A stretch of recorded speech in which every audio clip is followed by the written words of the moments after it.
મિત્રો મારી ચેનલમાં તમારું સ્વાગત છે। આજે હું તમને એક મસ્ત મુખવાસ બનાવતા શીખવાડીશ।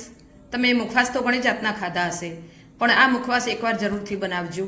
આ કાચી કેરીનો મુખવાસ છે। તમે એક વખત ખાશો તો તમને બહુ જ ભાવશે। તો એના માટે ચલો મારા રસોડામાં જઈએ। કેરીનો મુખવાસ બનાવવા માટે આપણે કેરી મેં 500 ગ્રામ લીધી છે। તમે કોઈ પણ કેરી લઈ શકો, રાજાપુરી લઈ શકો, કેસર લઈ શકો, આફૂસ કેરી પણ લઈ શકો। હવે આને સાલ ઉતારી લઈશું અને એના ટુકડા કરીશું। મુખવાસ તો મિત્રો ઘણા બધા થતા હોય છે। અત્યારે કેરીની સિઝન છે તો કેરીનો મુખવાસ બનાવીશું તો પણ ખાવાની મજા આવશે। એટલે આજે આપણે મસ્ત કેરીનો મુખવાસ બનાવીશું, જે મોટાને પણ ભાવશે અને બાળકોને પણ બહુ જ ભાવશે। કેરીની મેં સાલ ઉતારી લીધી છે। હવે એને લાંબા પીસ કરીશું। બહુ જાડી નહીં, બહુ પતલી નહીં, એ રીતે આપણે એના ટુકડા કરીશું। કેરીના બધા પીસ મેં કરી લીધા છે। આ રીતે બહુ જાડા નહીં અને બહુ પતલા નહીં એવા ટુકડા તમારે કરવાના છે। અને કેરી મિત્રો તમારે કાચી કેરી લેવાની છે, જેમાંથી પાણી ન રિલીઝ થાય એવું કેરી લેવાની છે। બાકી કેરી તમારે નથી લેવાની। કોઈ પણ જાતની કેરી લેશો તો પણ ચાલશે। હવે એક ગેસ ઉપર કઢાઈ મૂકીશું અને એમાં પાણી રેડી અને ગરમ થવા મૂકીશું। કઢાઈમાં પાણી નાખી અને કઠીલો મૂકી અને એના ઉપર એક ઢોકણ કાણાવાળું મૂકી દઈશું અને આમાં કેરીના ટુકડા ફેલાવી દઈશું અને આપણે એને 70 થી 80% કૂક થવા દેવાના છે।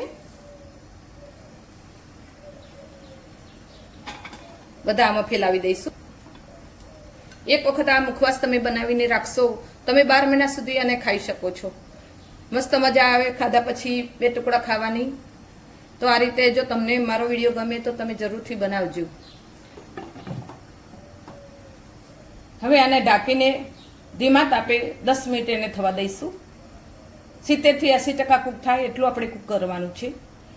ગેસ ધીમો કરી દઈશું। હવે આપણે ચેક કરી લઈએ।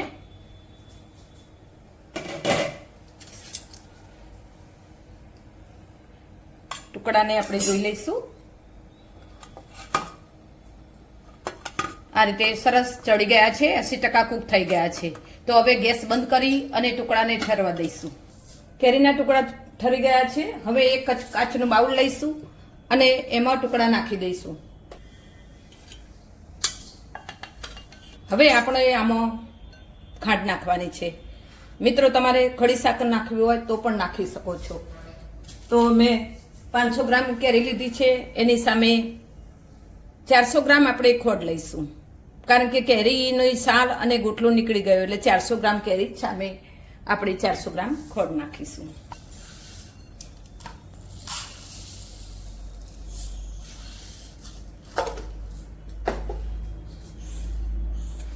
હવે આને બધું મિક્સ કરી લઈશું। ટુકડામાં ખોડ નાખ્યા પછી 2 કલાક થયા છે તો આપણે એક વખત હલાવી લઈએ। બધું જ પાણી વળી ગયું છે અને ખોડ ઓગળવા માંડી છે અને આખો દિવસ રાખીશું। કેરીના ટુકડાને ખોડની ચાસણીમાં રાખ્યા પછી તો સરસ ટુકડા તૈયાર થઈ ગયા છે। જુઓ મિત્રો, બધું પાણી નિતારી લઈશું અને બરાબર નીતરવા દઈશું। હવે કેરીના ટુકડા નીતરી ગયા છે તો એને એક મોટું વાસણ લઈ અને એમાં ફેલાવી દઈશું અને આ જે પાણી છે, કેરી અને ખોડનું પાણી જે નિતારેલું છે, આ પાણીને મિત્રો આપણે ફેંકવાનું નથી। એમાં 1 ચપટી ફૂડ કલર નાખી અને તમે સુગર સિરપ બનાવી શકો છો। જ્યારે તમારે શરબત પીવો હોય ત્યારે તમારે શરબતનો મસાલો નાખી અને મસ્ત શરબત બનાવી અને તમે પી શકો છો અને તમે ફ્રીજમાં મૂકી શકો છો। કોઈ પણ એક બોટલ લેવાની અને ધોઈ અને એમાં આ શરબત ભરી લેવાનું અને શરબત બનાવી તમે પી શકો છો। આ રીતે કાચની બોટલમાં તમારે ભરી લેવાનું અને જ્યારે શરબત બનાવો ત્યારે 3-4 ચમચી આ સિરપ લેવાનું અને એમાં શરબતનો મસાલો નાખી દેવાનો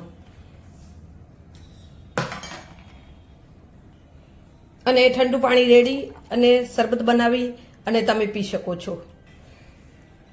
હવે એક મોટું વાસણ લઈશું અને એમાં આ ટુકડા ફેલાવી દઈશું.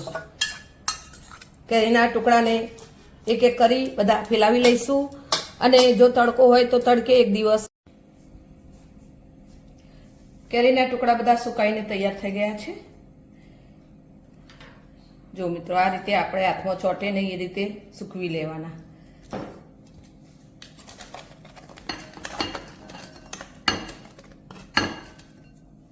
હવે એમાં દળેલી ખડ નાખીશું 2 ચમચી જેટલી. શેકેલા જીરાનો પાવડર થોડો ચપટી,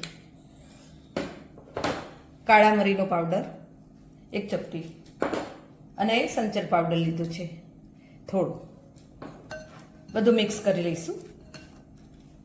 હાથથી મિક્સ કરીશું બધું. મસ્ત મુખવાસ તૈયાર થઈ જશે. તો કેરીની સિઝનમાં તમે આ રીતે મુખવાસ બનાવીને ખાશો તો તમને ખૂબ મજા આવશે. હવે એક ડીશમાં લઈ લઈએ.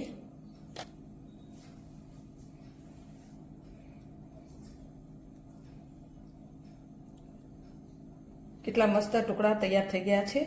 તો મિત્રો, તમને મારો વિડીયો ગમ્યો હોય તો મારા વિડીયોને લાઈક કરો અને શેર કરો અને મારી ચેનલ હજુ સબસ્ક્રાઈબ નથી કરી તો કરી લેજો અને હા, ઘંટડી જરૂરથી દબાવજો તો જ્યારે હું વિડીયો મૂકું ત્યારે તમને મેસેજ મળી જાય. અને આ રીતે તમે પણ મુખવાસ બનાવી અને ખાજો. જય મા હિંગલાજ.